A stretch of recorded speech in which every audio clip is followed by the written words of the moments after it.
नमस्कार, स्वागत है आप सभी का। आप देख रहे हैं पक्ष विपक्ष, आपके साथ मैं हूं पूजा कविया। कर्नाटक में हिजाब का मुद्दा तूल पकड़ने के बाद अब देश की आर्थिक राजधानी मुंबई में मस्जिदों से लाउडस्पीकर हटाने की राजनीति शुरू हो गई है। महाराष्ट्र नवनिर्माण सेना एमएनएस के अध्यक्ष राज ठाकरे ने गुड़ी पड़वा के मौके पर कहा कि अब मस्जिदों से लाउडस्पीकर हटाना होगा।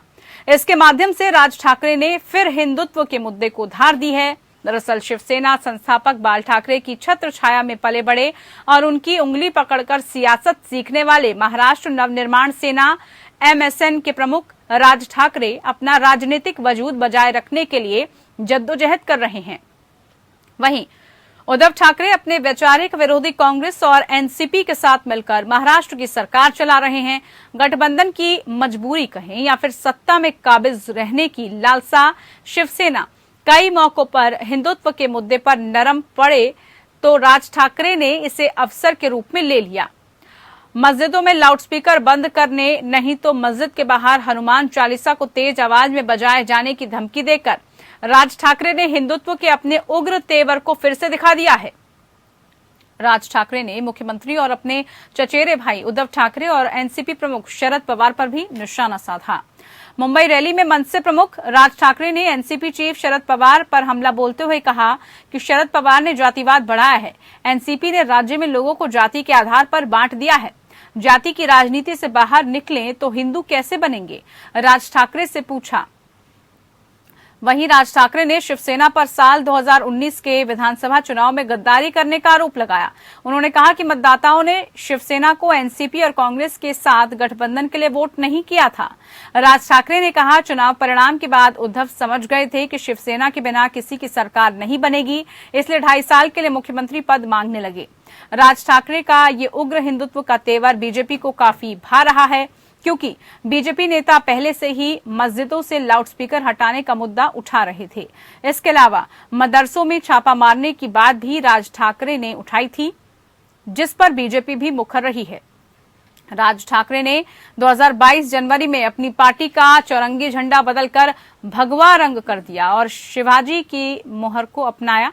राज ठाकरे ने मंच पर सावरकर की फोटो सजाकर हिंदुत्व की दिशा में कदम बढ़ाने के मंसूबे जाहिर करते हुए कहा कि ये वो झंडा था जो पार्टी की स्थापना करते वक्त उनके मन में था और हिंदुत्व उनके डीएनए में है। राज ठाकरे अपनी छवि अब हिंदूवादी नेता के तौर पर मजबूत करने की कवायद में हैं, ताकि महाराष्ट्र में शिवसेना के पारंपरिक हिंदू वोट बैंक में वो सेंध लगा सकें जो कांग्रेस एनसीपी के चलते फिलहाल नाराज माने जा रहे हैं। एक ऐसा समय भी था जब राज ठाकरे की कट्टर मराठी छवि है, उसके चलते बीजेपी ने उनसे दूरियां बना ली थी, लेकिन अब वो बीजेपी को पसंद आ रहे हैं।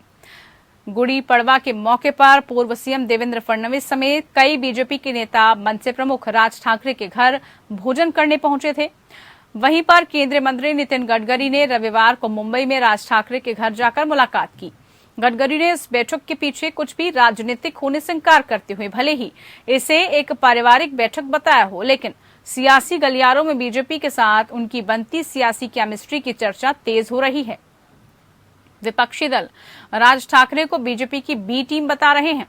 मस्जिद से लाउडस्पीकर हटाने की राज ठाकरे की बात पर शिवसेना सांसद संजय राउत ने कहा कि महाराष्ट्र में कानून का राज कायम है। उन्होंने कहा कि शिवाजी पार्क में राज ठाकरे का बयान बीजेपी के द्वारा प्रायोजित था। मनसे प्रमुख ने वही बोला जो बीजेपी ने उन्हें लिख कर दिया था। राज ठाकरे द्वारा शरद पवार को निशाने पर लेते हुए संजय राउत ने कहा कि राज कुछ समय पहले तक पवार के चरणों में उनका मार्गदर्शन लेने के लिए बैठा करते थे। राउत ने कहा कि शिवसेना इस तरह की बातों पर ध्यान नहीं देती, क्योंकि पार्टी का एजेंडा महाराष्ट्र का विकास सुनिश्चित करना और राज्य भर में अपना भगवा झंडा फहराना है। तो अब अजान पर सियासत फिर से शुरू हो गई है, लेकिन सवाल यह है कि आखिरकार किस तरह से जो है अजान की जो सियासत है वो अब धीरे धीरे राजनीतिक बयानबाजियों में तब्दील होती हुई नजर आ रही है और उसका अच्छा खासा उदाहरण हम देख रहे हैं। इससे पहले महाराष्ट्र में बीजेपी के नेता द्वारा ये कहा गया कि आप लाउडस्पीकर पर जो अजान है उसको हटाएं, उसको धीमा करें, अन्यथा वो आगे की कार्रवाई करेंगे। लेकिन अब राज ठाकरे ने इस पर यह कहते हुए सियासत को और हवा दे दी है कि वो अगर ये नहीं हटाते हैं तो वो लाउडस्पीकर में हनुमान चालीसा बजवा देंगे। तो महाराष्ट्र में कानून का राज कायम है, ये संजय राउत ने कहा। आपस में जो है बयानबाजी भी चल रही है, सियासी तीर भी एक दूसरे पर छोड़े जा रहे हैं। अब ऐसे में सवाल ये है कि क्या जो अजान को लेकर इस वक्त सियासत चल रही है वो आगे कितनी और होती हुई नजर आएगी। इसी पर आज की हमारी खास पेशकश है। चर्चा में हमारे साथ शामिल होने के लिए कुछ खास मेहमान हमारे साथ जुड़ चुके हैं, उनका परिचय आप सभी से करवा देते हैं। तो बता दें आपको, हमारे साथ इस वक्त मोहित कंबोज जी बीजेपी की तरफ से जुड़ चुके हैं। बहुत स्वागत है मोहित जी कार्यक्रम में आपका। हमारे साथ इस वक्त शान इलियासी जी भी जुड़ चुके हैं, सेक्रेटरी एसपी महाराष्ट्र की तरफ से। बहुत स्वागत है आप खास मेहमानों का। हमारे साथ हेमंत कामले भी जुड़ चुके हैं, लीडर एमएनएस की तरफ से। बहुत स्वागत है आप सभी खास मेहमानों का। और जिस तरह की सियासत हो रही है, आज का पूरा जो सवाल है उसी के इर्द गिर्द रहेगा। सबसे पहला सवाल हेमंत कामले जी आप ही से, क्योंकि राज ठाकरे लग रहा है कि अब इस बयान को और तूल देते हुए नजर आ रहे हैं। सीधे तौर पर हिंदुत्व की राजनीति खेलने का काम शुरू किया जा रहा है। क्या इस बयान के सियासी मायने निकाले जाएं? अगर अजान को आप कम नहीं करते, उसकी आवाज को लाउडस्पीकर में कम नहीं करते, तो आप हनुमान चालीसा चलवा देंगे। ये किस तरह की बातें हैं, किस तरह का बयान है?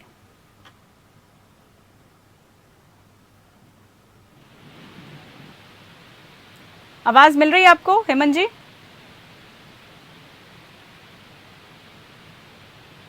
शायद आवाज उन तक नहीं पहुंची। मोहित कंबोज जी, बीजेपी को ये बयान अच्छा लग रहा है, ऐसा लग रहा है कि क्योंकि जिस तरह से मुलाकातों का सिलसिला शुरू हुआ, हालांकि जो मुलाकात हुई उसको कहा गया कि सियासत से कोई लेना देना नहीं है, पारिवारिक मुलाकात है राज ठाकरे से, लेकिन क्या जो हिंदुत्व का कार्ड अब खेला जा रहा है उससे बीजेपी को कितना फायदा होता हुआ नजर आ रहा है? हालांकि ये बात तो बीजेपी नेता ने ही उठाई थी, जिसको अब राज ठाकरे भुनाने की कोशिश कर रहे हैं। देखिए मैडम, पहली बात तो ये बात मैंने उठाई थी, किसी और ने नहीं उठाई थी। 10 दिन पहले जब मुंबई के सीपी, मुंबई कमिश्नर संजय पांडे जी उन्होंने विषय नॉइज पोल्यूशन को लेकर किया कि महाराष्ट्र के अंदर मुंबई में जो नॉइज पोल्यूशन है वो बिल्डर्स के कारण होता है। चलिए ठीक है। उस विषय में हमने उठाया था कि अजान जो इलीगल लाउडस्पीकर के ऊपर होती है उसको बंद करना चाहिए, क्योंकि हमने कोविड में भी देखा था कि बुजुर्ग, बच्चे या बीमार लोग, उनको बहुत तकलीफ पास टाइम के इलीगल तरीके से जो फुल वॉल्यूम पे आजान लाउड स्पीकर पे होती है उनको देखना पड़ा। हमने इतना विषय रखा कि आप या तो इसको परमिट कर दीजिए, लीगलाइज कर दीजिए, या आप इसको उतराइए। इस पे राजकारण करने की या इस पे किसी भी तरह का पॉलिटिसाइज करने का कोई मुद्दा नहीं है। हम लोग बिल्कुल भी आजान के खिलाफ नहीं है। आजान पास टाइम होनी चाहिए, कोई भी रिलीजन के हम लोग खिलाफ नहीं है। ठीक है, लेकिन इलीगल तरीके से, गैर कानूनी तरीके से जो लाउड स्पीकर के ऊपर आजान पूरे मुंबई में होती है, इसको बंद करना चाहिए। 1978 से लेकर 2020 तक सुप्रीम कोर्ट से लेकर हाई कोर्ट तक 17 जजमेंट ऐसे हैं जिसके अंदर ये साफ लिखा हुआ है कि लाउड स्पीकर पे आजान नहीं होनी चाहिए और लाउड स्पीकर को बंद करना चाहिए। यही इम्प्लीमेंट करने की मांग हमने मुंबई सीपी संजय पांडे साहब से रखी। बिल्कुल मोहित जी, आपने शुरुआत इसकी की, लेकिन इसको लेकर विवाद ये भी उठा ना, प्रतिक्रियाएं इस बात को लेकर आने लगी कि सिर्फ अजान को लेकर ही क्यों, नॉइज पॉल्यूशन क्या इसी से होता है? अगर बात करें लाउड स्पीकर्स की तो अन्य जगहों पर भी वो बजते हैं, उससे भी ध्वनि प्रदूषण होता है। इस बात पर भी विवाद उठने लगा और सियासत इसको इस बात को लेकर दर्ज की जा रही है कि आप इसको एक धर्म के नजरिए से क्यों देख रहे हैं, धार्मिक इसमें क्यों अपनी अपनी सियासी रोटियां देखने की कोशिश कर रहे हैं। अगर नॉइज पोल्यूशन का मुद्दा उठाना चाहते हैं, वो सभी धर्मों के लिए एक बराबर है। आप क्यों फिर जागरणों की बात नहीं करते? आप फिर शादी ब्याहों की बात नहीं करते? लाउड स्पीकर जहां पर बजते हैं, जहां पर डीजे बजते हैं, नेताओं का जब स्वागत किया जाता है, बड़े बड़े ध्वनि प्रदूषण वहां पर होते हैं, उस बात का भी जिक्र करना होगा ना। हमें हर पहलू से सोचना होगा सर। 365 दिन 5 टाइम मुझे बता दीजिए कौन से नेताओं का स्वागत होता है सुबह से लेकर रात तक? 365 दिन एक एरिया में, मैं सेंटा क्रूज बैंड्रा में रहता हूँ, मुझे बताइए कौन सा 5 टाइम सुबह 5 बजे से लेकर शाम को 7 बजे तक यहाँ पे शादी होती है, यहाँ डीजे बजता है, या हिंदुओं के मंदिर के अंदर यहाँ पे हनुमान चालीसा होती है, या यहाँ पे नेताओं का स्वागत होता है। देखिए, इसको नॉइज पोल्यूशन के साथ ठीक है। आप इसको प्रैक्टिकल समझिए। नमाज अजान 5 टाइम जो होती है, हम अजान के खिलाफ नहीं है, लेकिन लाउड स्पीकर पे सी करने की जरूरत है क्या? आज सेंटा क्रूज में उसकी दूसरे जो मंदिर में ध्वनि है उसको कम किया जा सकता है, उसकी आवाज को कम किया जा सकता है। कम किया जाए। आप वोकली कीजिए, लोकली आप मुंह से कीजिए, वॉइस से कीजिए। इसको लाउड स्पीकर में सेक्शन 25 और 27। अच्छा, मुझे मोहित जी एक और चीज क्लियर कर दीजिए जरा। लाउड स्पीकर बिल्कुल हटा देने की बात आप कह रहे हैं, बिल्कुल हटा देने चाहिए या फिर आवाज में उसको कम किया जा सकता है, वो दूसरों के लिए परेशानी का सबब ना बन जाए, ये किया जा सकता है। देखिए मैडम, आपने भी देखा होगा बुजुर्ग लोगों को घर के अंदर अबव 60 अबव 70 सुबह से लेके 5 टाइम जिस हिसाब से लाउड स्पीकर के नॉइज पोल्यूशन होता है, उनको इससे तकलीफ होती है। ठीक है। बीमार लोग, हाइपरटेंशन, डिप्रेशन या ब्लड प्रेशर की बीमारी वाले या अनेक बीमारी वाले, उनको इससे तकलीफ होती है। बच्चों को पढ़ने में इससे तकलीफ होती है। आज जिस हिसाब से लाउड स्पीकर के ऊपर 5 टाइम इसकी लोगों को तकलीफ हो रही है, रेजिडेंट लोगों को एरिया में, तो वो एक मुंबईकर की आवाज है। ठीक है, चलिए। लेकिन इसमें मोहित जी आपके पास आऊंगी फिर से, ये भी जरा आपसे पूछना चाहेंगे। ठीक है, आपने जो आवाज उठाई वो आवाज अब राज ठाकरे भी उठा रहे हैं, लेकिन वो इस बात को लेकर कह रहे हैं कि हनुमान चालीसा जो है बजवा दी जाएगी ऐसे लाउड स्पीकर्स के सामने से। क्या इस तरह की बयानबाजी शोभा देती है? क्या इस तरह की बयानबाजी सही है? देखिए, राज ठाकरे साहब का मैंने पूरा भाषण सुना। उन्होंने किधर भी ये नहीं बोला कि जहां पे मस्जिद में अजान होती है उसके सामने लाउड स्पीकर लगा के हनुमान चालीसा करो, ऐसा उन्होंने किधर भी नहीं बोला। उन्होंने बोला आप भोपू बंद करिए और ये अजान लाउड स्पीकर के ऊपर बंद कीजिए, नहीं तो मंदिरों में हम लाउड स्पीकर लगाकर हनुमान चालीसा करेंगे।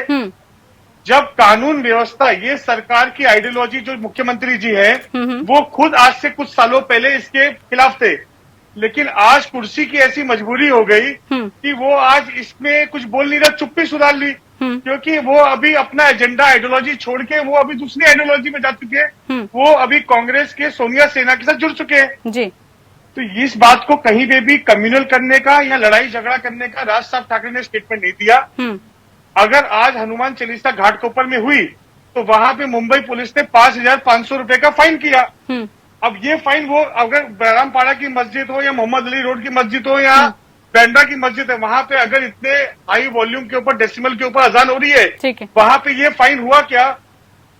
फाइन करेगी मुंबई पुलिस? मेरा सवाल ये है। ठीक है, चलिए हेमंत जी से पूछ लेते हैं। हेमंत जी आवाज मिल रही है आपको? ठीक है, ठीक है। हेमंत जी आप सुन पा रहे हैं मुझे? ठीक है हेमंत जी, हाँ आवाज आपको मिल रही है।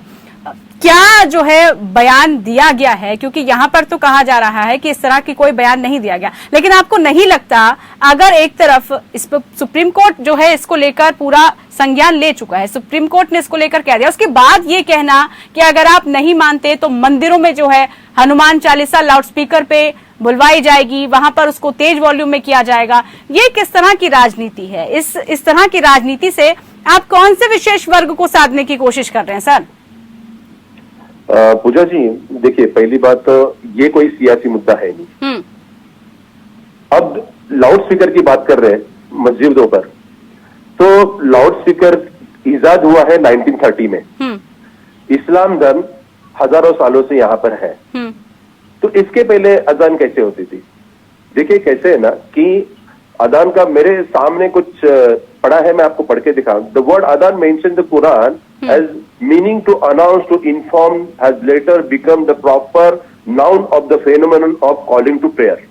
मतलब आपको प्रेयर को बुलाने के लिए, इबादत के लिए बुलाने के लिए लोगों को उसके लिए उसका यूज किया जाता, उसको उपयोग में लाता था। अब मुझे बताइए, आपके पास इतने संसाधन है, आपके पास मोबाइल है, आपके पास व्हाट्सएप में, और जो इबादत करना चाहता है, मैं मंदिर में जाता हूँ, मैं मस्जिद में भी जाता हूँ, मैं चर्च में भी जाता हूँ, धर्म से यहाँ पर किसी को कुछ तकलीफ नहीं है। देखिए मोहित जी ने बहुत सारी बातें क्लियर करी कि यहाँ पर 365 दिन की बात हो रही है। हाँ। अब नवरात्रि में के 9 दिन होता है, गणपति के 10 दिन होता है, सिर्फ 5 बार दिन में अगर इस तरह से अगर मैं मेरी इबादत करता हूँ और मेरी इबादत में अगर नवरात्रि भी सर साल में 4 बार आते हैं, तो वो 9 दिन करके काफी होते जा रहे। चलिए बोलिए, आप बात पूरी कीजिए। हाँ नहीं, अगर मैं 365 दिन सुबह 5 बजे उठकर घंटा भी बजाता हूँ ना, तो वही लोगों को तकलीफ होगी। ठीक है, देखिए तो मैं आपको एक उदाहरण देता हूँ।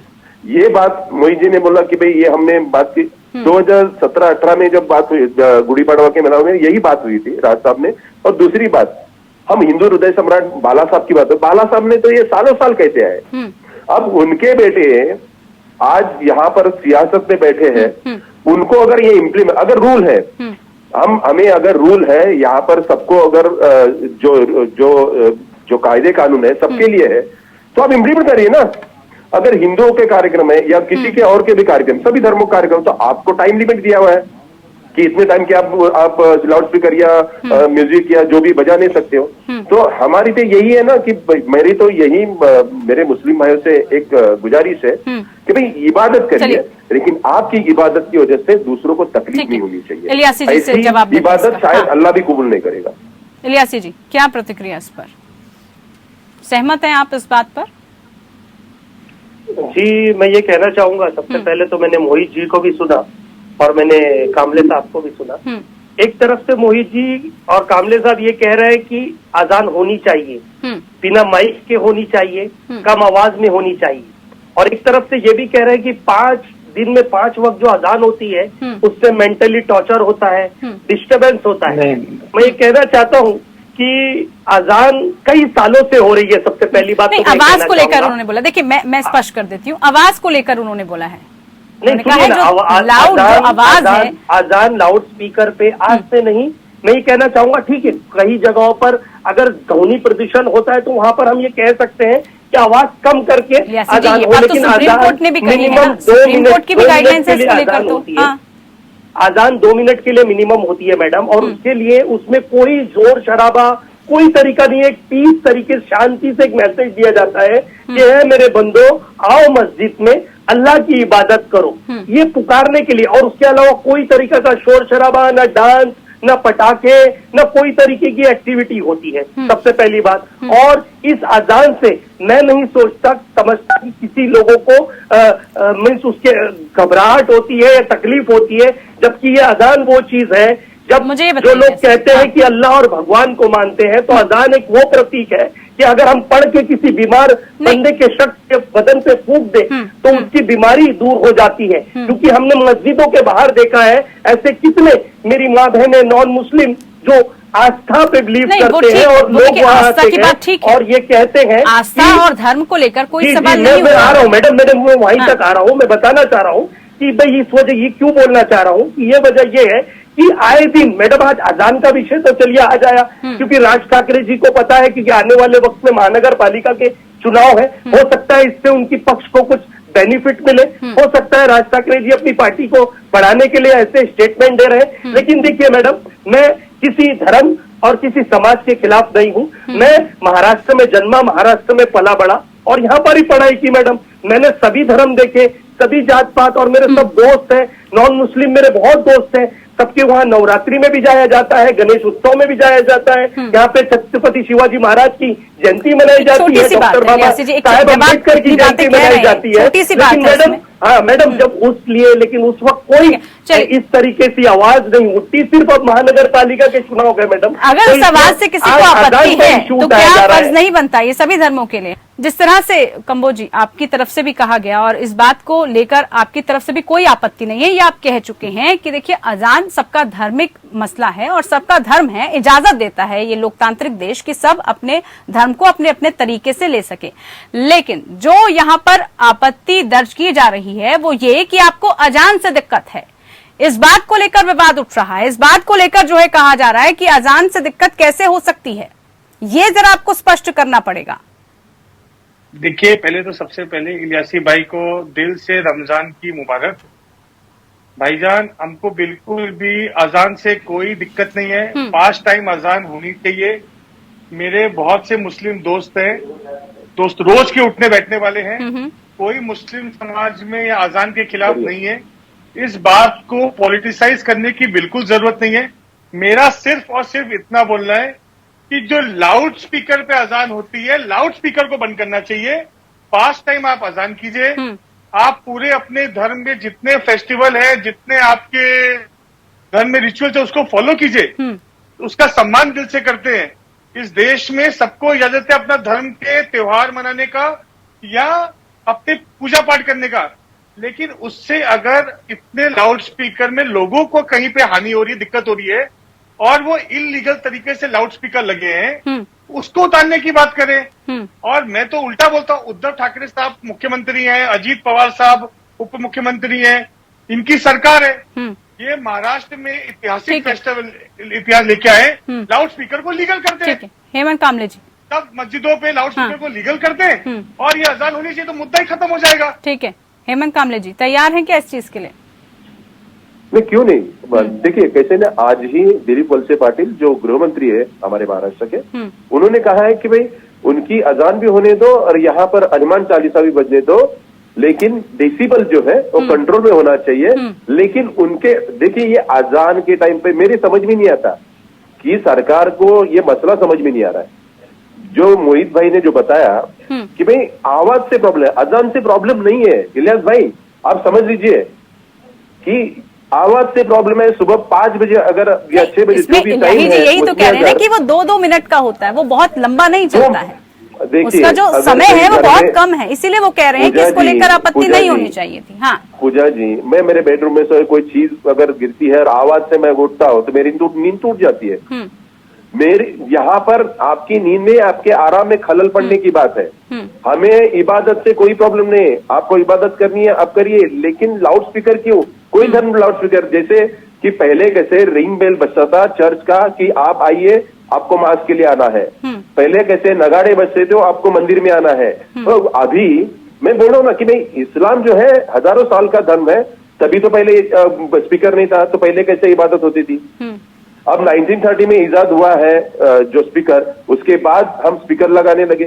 स्पीकर का अभी हमारे पास बहुत संसाधन है कि जिसको इबादत के टाइम पे 5 बजे का टाइम है, लोग जमते, जिसको इबादत करनी आ जाएगा वहां पर। ठीक है, तो ये जो बात है ना कि आप इलियास भाई बात को समझ लीजिए और बात को समझाइए कि हमें किसी के राज साहब के 57 मिनट के भाषण में 1-1.5 मिनट के 1-2 ये लाइन है, लेकिन पूरे भाषण का सिर्फ जो आया वो जो आया है वो आपको ये मस्जिद पर जो स्पीकर है उसका ही आया है। चलिए ठीक है, ये कोई सियासी मुद्दा नहीं, या तो महानगर पालिका का कोई मुद्दा नहीं है। चलिए वो तो इसके लिए जो काम है वो हम लोग ने किया है पिछले 2 साल में, कोरोना काल में। लेकिन जो टाइमिंग होती है ना सर, देखिए जो टाइमिंग होती है ना, उस बात को लेकर सवाल उठने लगते हैं फिर। ठीक है, आप कह रहे हैं कि चुनावों से उसका कोई लेना देना नहीं है, लेकिन जो टाइमिंग सेट की जाती है ना, उस टाइमिंग को लेकर फिर सवाल उठ जाते हैं। टाइम ऐसे नहीं है कि राज साहब ने पहली बार ये मुद्दा उठाया है। मैंने आपको कहा कि भाई अभी जो मुख्यमंत्री है उनके पिताजी हिंदू हृदय सम्राट बाला साहब ने इस बात को कितनी बार उठाया था। तो ऐसे नहीं है कि महाराष्ट्र में या मुंबई में पहली बार ये मुद्दा उठाया। मोहित जी, मैं क्या गलत बात बोल रहा हूँ या इलियास भाई? एकदम सही बात। पहले ये मुद्दे या इसके पहले ये मुद्दे उठे नहीं थे। मैं समझता हूँ कि हिंदुत्ववादी ये सब आप बात छोड़िए, हम यहाँ पर सिविल राइट्स की बात कर रहे हैं। ठीक है, ठीक है, सिविल राइट्स की बात कर रहे हैं। राइट है उनका। और मोहित साहब, मैं ये कहना चाहूंगा, हम सभी के धर्म का ना हिंदुस्तान में मान सम्मान और आदर करते हैं, लेकिन कैसा है ना साहब, अब आज माह रमजान का दूसरा दिन है, मैं खुद रोजे में हूँ, मैं भी आपके सामने ये बोल रहा हूँ और एक सच्चे दिल से बोल रहा हूँ कि अजान से मैं जहां तक मुझे लगता है ना कि सर 2 मिनट के लिए शायद किसी को कोई तकलीफ ना होती हो, लेकिन अगर किसी को हुई हो तो मैं उससे तहे दिल से मैं माफी मांग लेता हूँ। लेकिन आप जिस तरह से इस वक्त धर्म की आड़ में जो एक राजकारण किया जा रहा है, कामले साहब मेरी बात को गलत नहीं लेना, एक बात मेरे को जरा एक जवाब दीजिए जल्दी से। देखिए आपने कहा कि अगर किसी को दिक्कत होती भी है, अगर किसी को दिक्कत हो रही है, मान लेते हैं कुछ 1% लोग हैं जिनको दिक्कत हो रही है, तो उनकी तो समस्या का समाधान होना चाहिए। क्या उसकी आवाज को लेकर कुछ नहीं किया जा सकता? समस्या के लिए ये है कि मैडम उसके लिए अगर ठीक है, अगर ऐसा है कमेटी गठित की जाए, महाराष्ट्र सरकार एक कमेटी गठित करे और एक ठीक है, एक वॉल्यूम का एक उसमें एक पैरामीटर डिसाइड करे कि भाई इतनी आवाज होनी चाहिए, उस आवाज पे वो लोग यूज करें, तो कोई आपत्ति नहीं है, कोई लड़ाई झगड़े का कोई इस बात को लेकर सहमत हैं आप? इस बात पर तो कोई आपत्ति नहीं है। मैं आवाज को जो इलीगल है या जहां पर वाकई में लोगों को तकलीफ हो रही है सर, उसको तो समझना होगा ना हमें। उस विषय पर ये कहना कि तुरंत ये कम्युनली एक स्टेटमेंट हो जाता है कि उस वक्त की आप मस्जिदों के सामने अगर अजान मतलब बंद नहीं करोगे तो हम वहां पर हनुमान चालीसवा जोर से लाउड स्पीकर में पढ़ाइए सर। मैं धर्म के खिलाफ नहीं हूँ, आपके धर्म में है, आप पढ़िए, जरूर पढ़िए सर, और अपने बच्चों को भी पढ़ाइए, लेकिन सर मैं इसको कहना कम्युनल रंग चाहूंगा देने की कोशिश इस ना वक्त की जाए। ये करना, हाँ, एक स्टेटमेंट ठीक है। देना इलेक्शन से कुछ चंद वक्त पहले, तो ऐसा लगता है सर कहीं ना कहीं चलिए, राजनीतिक बयानबाजी है, इसका समाधान ऐसे और नहीं हिंदू होगा। मुसलमान को कहीं ना कहीं एक फिर से एक आंख देकर फिर से एक राजकारण खेला जा रहा है, जो लेकिन कि लोग सही नहीं समझदार हैं। और शाले मुसलमान जी, जनता कहीं ना कहीं समझदार है, जी, जनता जी, जानती जनता है, समझदार है। इस तरह और के मुद्दों हमेशा- को हवा देने की मैडम- कोशिश की मैडम- जाती है। मैडम, मैं छोटी बात कहना बहरहाल चाहूंगा। समय का अभाव है मेरे मुसलमान साथ सर, कम्युनिटी समय का अभाव है। बहुत शुक्रिया आप सभी खास मेहमानों का, खास चर्चा में आप हमारे साथ जुड़े। आपत्ति जिस बात को लेकर है, अब उसका समाधान कैसे होगा, हालांकि सुप्रीम कोर्ट भी इस मसले को लेकर लगातार जो है अपनी प्रतिक्रिया देते रहा है, लेकिन क्या वाकई में महाराष्ट्र में जिसमें कहा गया है कि कमेटी के गठन करके इस पर कुछ न कुछ कदम उठाया जाएगा, क्या ऐसा वाकई में हो पाएगा या इस पर सियासत ऐसे होती रहेगी, वो देखना होगा। फिलहाल के लिए इतना ही, नमस्कार।